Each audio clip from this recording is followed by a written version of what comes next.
June 25, 2009 సరిగ్గా మధ్యాహ్నం 12:21 loss ఏంజల్స్‌లో ఉన్న ఒక పెద్ద మ్యాన్షన్ నుండి 911కి ఒక కాల్ వెళ్ళింది.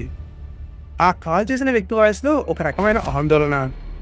ఒక 50 ఏళ్లు ఉన్న వ్యక్తి ఊపిరి తీసుకోవడం లేదని, అలాగే ఆయన తన బెడ్‌పై చలనం లేకుండా పడి ఉన్నారని ఆ కాల్ చేసిన వ్యక్తి చెప్పారు. ఆ కాల్ వెళ్ళిన కొద్దిసేపటికే ప్రపంచం మొత్తం నివ్వెరపోయే వార్త బయటకొచ్చింది. ఆ 50 ఏళ్ల వ్యక్తి మరెవరో కాదు, ప్రపంచం కనిపించే పాప్ సామ్రాజ్య రారాజు the legend Michael Jackson. Paramedics అక్కడికి చేరుకునేసరికి జాక్సన్ అప్పటికే కార్డియాక్ అరెస్ట్‌లోకి వెళ్ళిపోయారు. ఆయన personal physician doctor Conrad Murray అప్పటికే ఆయనకి సీపీఆర్ చేస్తున్నారు. కానీ ఇక్కడ ఒక విచిత్రమైన విషయం గమనించాలి. మెడికల్ ట్రైనింగ్ ఉన్న ఎవరైనా సరే సీపీఆర్ చేసేటప్పుడు బాడీని ఒక హార్డ్ సర్ఫేస్పై ఉంచుతారు. కానీ ముర్రే మాత్రం మెత్తటి బెడ్ పైనే సీపీఆర్ చేస్తున్నారు. దీనివల్ల ఆ సీపీఆర్ ప్రాసెస్ సరిగ్గా అందక అది పెద్దగా ఫలితాన్ని ఇవ్వలేదు. దాదాపు 42 నిమిషాల పాటు ఆ మ్యాన్షన్లోనే ఆయన్ని బ్రతికించడానికి పారామెడిక్స్ శతవిధాలా ప్రయత్నించారు. ఆ తర్వాత వెంటనే ఆయన్ని రొనాల్డ్ రేగన్ యూసీఎల్ఏ మెడికల్ సెంటర్కు తరలించారు.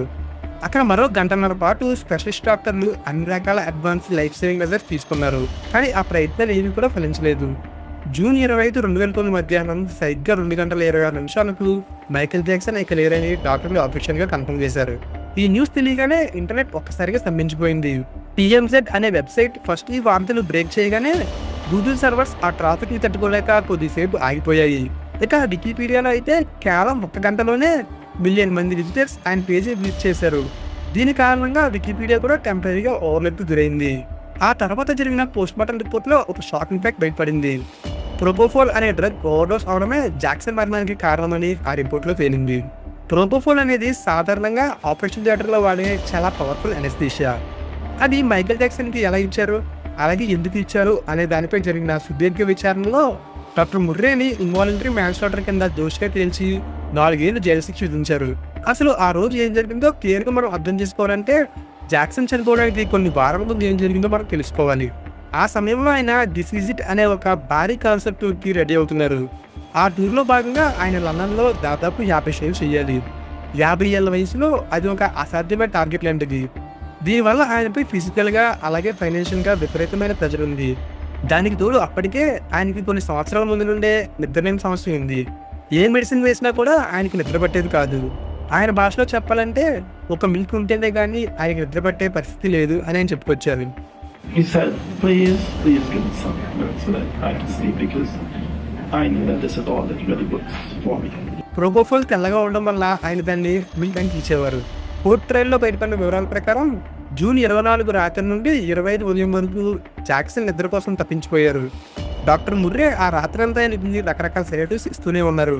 కానీ జాక్సన్కి అస్సలు నిద్ర పట్టలేదు. చివరికి విసిగిపోయిన జాక్సన్ బ్రతిమాలడంతో ఉదయం 10:40 ముర్రే 25 మిల్లీగ్రాముల ప్రొపోఫోల్ ఐవీ ద్వారా జాక్సన్కి ఎక్కించారు.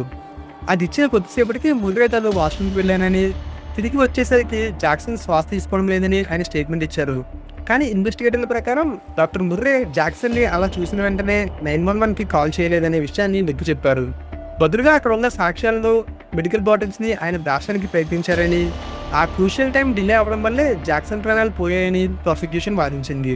అయితే ఈ అఫీషియల్ వర్షన్ నమ్మని వాళ్ళు, దీన్ని ఒక కుట్రగా భావించే వాళ్ళు ఇప్పటికీ ప్రపంచవ్యాప్తంగా లక్షలాది మంది ఉన్నారు. అందులో అత్యంత popular alive theory. Michael Jackson చనిపోలేదని, ఆయన బ్రతికే ఉన్నారని నమ్మే ఫ్యాన్స్ గ్రూపులు ఇంకా ఉన్నాయి. దీనికి వాళ్ళు చెప్పే రీజన్ ఏంటంటే ఆయనకి $500 మిలియన్ అప్పు ఉంది. ఆ అప్పుల నుండి అలాగే మీడియా వేధింపుల నుండి తప్పించుకోవడానికి ఆయనే తన చావుని ఒక గ్రేట్ ఎస్కేప్లా ప్లాన్ చేసుకున్నారని వీళ్ళ వాదన. ఫ్యూనరల్ అప్పుడు ఆ క్లోజెట్ క్లోజ్ చేసుకోవడం అనేది వీళ్ళ అనుమానాలకు మెయిన్ రీజన్. సాధారణంగా సెలబ్రిటీల మరణం తర్వాత బాడీ మీరు పబ్లిక్ చూపిస్తారు, కానీ జాక్సన్ విషయంలో అది జరగలేదు. దీనికి తోడు మెక్సికోలోనో లేదా ప్యారిస్లోనో ఆయన కనిపించారని అప్పట్లో కొన్ని blood photos and videos circulate అయ్యాయి. ముఖ్యంగా ఒక హోప్స్ వీడియోలో ఒక వ్యాన్ నుండి జాక్సన్ లాగే ఉన్న వ్యక్తి దిగడం చూసి చాలామంది ఇది నిజమని నమ్మారు. కానీ తర్వాత ఆ వీడియో ఒక జర్మన్ టీవీ ఛానల్ చేసిన సోషల్ ఎక్స్పెరిమెంట్ అని తేలిపోయింది. ఇక రెండవ ముఖ్యమైన థియరీ ఇండస్ట్రీ సైలెన్సింగ్ లేదా కార్పొరేట్ కాన్స్పిరసీ. మైకేల్ జాక్సన్ కేవలం ఒక సింగర్ మాత్రమే కాదు, ఆయనకి సోనీ కంపెనీ యొక్క మ్యూజిక్ క్యాటలాగ్లో 50% బాట కూడా ఉండేది. ఇందులో బీటీఎస్ వంటి దిగ్గజాల పాటల యొక్క రైట్స్ కూడా ఉన్నాయి. దీని వాల్యూ బిలియన్స్ ఆఫ్ డాలర్స్ ఉంటుంది. అలాగే 2002లో ఆయన అప్పటి సోనీ మ్యూజిక్ హెడ్ అయిన టామీ మోటోలను బహిరంగంగా డెవిల్ అని, అలాగే ఆయన ఒక రేసిస్ట్ అని కూడా జాక్సన్ విమర్శించారు.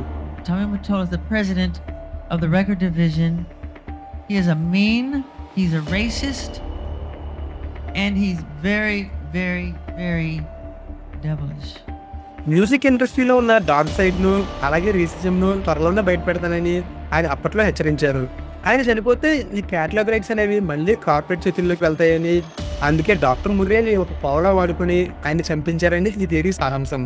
మైకేల్ జాక్సన్ చనిపోవడానికి ముందు తన ప్రాణాలకు ముప్పు ఉందని తన సన్నిహితులకు నోట్స్ రాశారని కూడా కొందరు చెప్తుంటారు. ఇప్పుడు మనం మన ఎమోషన్స్ని పక్కన పెట్టి ఈ రెండు వైపులో ఉన్న వాదనలు కొంచెం డీటెయిల్గా అనలైజ్ చేద్దాం. ముందుగా అఫీషియల్ రిపోర్ట్స్ చూస్తే మెడికల్ నెగ్లిజెన్సీ అనేది కాదనలేని నిజం. ఆయన బాడీలో దొరికిన ప్రొపోఫాల్ లెవెల్స్ అనేవి ఒక మేజర్ సర్జరీకి వాడే స్థాయిలో ఉన్నాయి. ఒక బెడ్రూమ్లో ఆక్సిజన్ మౌంటర్స్ లేదా ఎమర్జెన్సీ ఎక్విప్మెంట్ లాంటివి లేకుండా ఆ డ్రగ్ ఇవ్వడం అనేది ఒక నేరం. కానీ ఇక్కడ కొన్ని మిస్సింగ్ లింక్స్ ఉన్నాయి.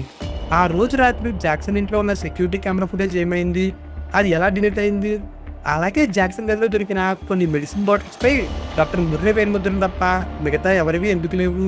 ఇలాంటి లూప్-హోల్స్ వల్లే ఈ కుట్ర అనే థియరీ బలపడింది. మరోవైపు ఎల్ఏ థియరీని విశ్లేషిస్తే ఒక మనిషి అంత పెద్ద స్థాయిలో తన చావుని ఫేక్ చేయడం అనేది నిజంగా సాధ్యమేనా? ఒకవేళ అది నిజమైతే దీనికి Los Angeles police department, coroner's office, అలాగే హాస్పిటల్ స్టాఫ్ ఇలా వందలాది మంది సహకరించాలి. ఇది ప్రాక్టికల్గా అసాధ్యం. పైగా అటాప్సీ రిపోర్ట్ చాలా డీటెయిల్గా ఉంది. జాక్సన్కు ఉన్న బొల్లు వ్యాధి, కొంతకాలం ముందు పెప్సియాడ్ షూటింగ్లో జరిగిన ఒక యాక్సిడెంట్లో ఆయన తలపై జరిగిన కాళ్ళ గాయాలు, ఆయన ఊపిరితిత్తుల్లో ఉన్న ఇన్ఫ్లమేషన్, ఇవన్నీ మైకేల్ జాక్సన్ ఫిజికల్ హిస్టరీతో పక్కాగా మ్యాచ్ అయ్యాయి. కాబట్టి ఆ బాడీ మైకేల్ అనడంలో ఎలాంటి సందేహం లేదు. ఇక ఇండస్ట్రీ కుట్ర విషయానికి వస్తే జాక్సన్కి కార్పొరేట్ శక్తులు ఉన్నమాట వాస్తవమే. ఆయన ఆస్తి మీద చాలా మందికి కన్ను ఉందన్నది కూడా నిజమే. కానీ డాక్టర్ ముర్రేకి ఆ కార్పొరేట్ శక్తుల మధ్య ఏదైనా డీల్ జరిగినట్టు మనకి ఎక్కడ ఆధారాలు దొరకలేదు. సో కేవలం అనుమానం మీద ఒక నేరాన్ని నిర్ధారించలేము. నిజానికి అసలు ప్రజలు ఇలాంటి థియరీలను ఎందుకు నమ్ముతారంటే దీని వెనుక ప్రొపోర్షనాలిటీ బయాస్ అనే ఒక సైకాలజీ ఉంటుంది. ఒక గ్లోబల్ ఐకాన్ లేదా ఒక అసాధారణమైన వ్యక్తి యొక్క చావు కూడా అంతే అసాధారణంగా ఉండాలని మన మైండ్ కోరుకుంటుంది. ఒక చిన్న ఇంజెక్షన్ వల్ల, అలాగే ఒక డాక్టర్ చేసిన మిస్టేక్ వల్ల అంత పెద్ద స్టార్ చనిపోయాడంటే అది వినడానికి చాలా నార్మల్గా అనిపిస్తుంది. అందుకే ఏదో ఒక పెద్ద మిస్టరీ ఉండాలని, అలాగే ఎవరో పెద్ద విలన్ ఉండాలని ఫ్యాన్స్ నమ్ముతుంటారు. ఈ విశ్లేషణలన్నీ మనం పక్కన పెడితే ఒక్క నిమిషం మన కళ్ళు మూసుకొని మైకేల్ జాక్సన్ గురించి ఆలోచించినప్పుడు ఆ మ్యూజిక్, ఆ డ్యాన్స్, అతను క్రియేట్ చేసిన ఆ మ్యాజిక్ ప్రపంచంలో మరెవరికి సాధ్యం కాదు. కేవలం స్టేజ్ మీద నిలబడి ఆ చుట్టూ ఉన్న భూమి కంపించేలా చేయగల ఏకైక ఆర్టిస్ట్ ఆయన. ఒక నల్లజాతికి చెందిన కళాకారుడు థ్రిల్లర్ అనే ఆల్బంతో ప్రపంచంలోనే అప్పటి వరకు ఉన్న మ్యూజిక్ ప్యాటర్న్ని ఆయన పూర్తిగా మార్చేశారు. గాలిలో తేలుతున్నట్టు ఆయన చేసే మూవ్మెంట్ చూసినప్పుడు మనకు కాలం ఆగిపోయినట్టు అనిపిస్తుంది. ఆయన కేవలం పాటలు మాత్రమే పాడలేదు, ఒక జనరేషన్కి కళాకారులను నిర్మించారు. చనిపోయే ముందు కూడా నొప్పితో బాధపడుతున్న, శరీరం సహకరించకపోయినా తన ఫ్యాన్స్ కోసం మళ్ళీ స్టేజ్ మీదకి రావాలనుకున్న ఆ సంకల్పం చూస్తే మన రోమాలు ఖచ్చితంగా నిక్కబుడుచుకుంటాయి. ఆయన గొంతులో ఉండే ఆ అమాయకత్వం, ఆయన స్టెప్స్లో ఉండే ఆ గ్రేస్, మ్యూజిక్ ఇండస్ట్రీలో ఇప్పటికీ కూడా ఆయన ప్లేస్ని ఎవరు రిప్లేస్ చేయలేరు. మైకేల్ జాక్సన్ మరణించి ఉండవచ్చు, కానీ ఆయన సృష్టించిన ఆ లెగసీ అనేది అది ఎప్పటికీ అలాగే ఉంటుంది.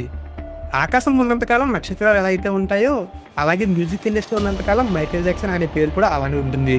నిజానికి మైకేల్ జాక్సన్ జీవితం అనేది ఒక ఓపెన్ బుక్ మిస్టరీ.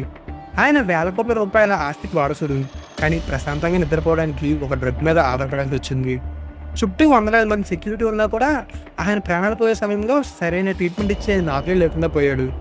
ఇన్ని విషయాలు అనలైజ్ చేసిన తర్వాత కూడా మనకు మిగిలే అన్రిజాల్వ్ పాయింట్స్ ఏంటంటే అసలు ప్రొపోఫాల్ లాంటి షెడ్యూల్ డ్రగ్ ఒక ప్రైవేట్ ఇంటికి ఎలా సప్లై అయ్యింది, ఒక లైసెన్స్డ్ డాక్టర్ నెలల తరబడి ఇన్ని రూల్స్ని బ్రేక్ చేస్తున్నా కూడా మెడికల్ బోర్డు కానీ లేదా ఫార్మసీ సిస్టమ్ కానీ ఎందుకు కలెక్ట్ అవ్వలేదు. మైకేల్ జాక్సన్ మరణానికి ఈ ఇన్స్టిట్యూషనల్ ఫెయిల్యూర్ కూడా ఒక కారణమే. ఈ ఇన్స్టిట్యూషనల్ ఫెయిల్యూర్ వల్లే ఒక గొప్ప ఆర్టిస్ట్ బలయ్యాడు. ఈ వ్యవస్థాగతమైన లోపం వల్లే మైకేల్ జాక్సన్ మరణం అనేది కేవలం ఒక మెడికల్ యాక్సిడెంట్గా కాకుండా ఒక మర్చిపోలేని మిస్టరీగా మిగిలిపోయింది. ఆ గ్యాప్స్ ఉన్నంతకాలం కొత్త కొత్త థియరీలు పుడుతూనే ఉంటాయి. నిజం ఆ గ్యాప్స్ మధ్య ఎక్కడో లేకపోతూనే ఉంటుంది. ఎందుకే మైకేల్ జాక్సన్ మరణం గురించి మీరేమనుకుంటున్నారు? కింద కామెంట్ బాక్స్లో తెలియచేయండి. ఒక్కటి మాత్రం గుర్తుంచుకోండి, మనకు కనిపించేదంతా నిజం కాదు, అలాగే వినిపించేదంతా అబద్ధం కాదు. నిజాలను అన్వేషించండి, ఎందుకంటే ఆ అన్వేషణ మనల్ని నిజానికి చేరువ చేస్తుంది. నెక్స్ట్ టైం మరో విషయంతో మళ్ళీ కలుద్దాం. అంతవరకు సెలవు. సైనింగ్ ఆఫ్ మీ సూర్య.